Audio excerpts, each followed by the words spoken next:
Blood pressure అదేంటో ఒకసారి చూడండి.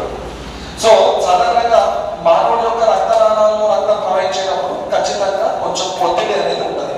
ఉంటుందా ఉండదా? ఉంటుంది. ఇలా ఒక రక్తనాళంలో రక్తం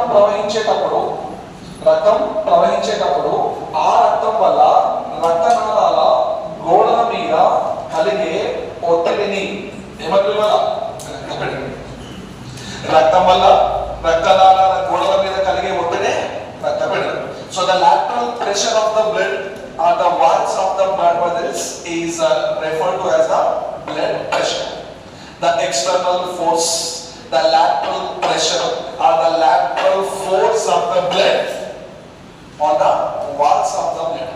On the walls of the blood is referred to as blood pressure or రక్తపీడనం. మరి ఇలాంటి రక్తపీడనాన్ని కొలిచేటువంటి పరికరం ఏంటో మనందరికీ తెలుసు. ఏంటది? స్పిగ్మోమానోమీటర్ గా గుర్తుపెట్టుకోండి. స్పిగ్మోమానోమీటర్. సో దీన్ని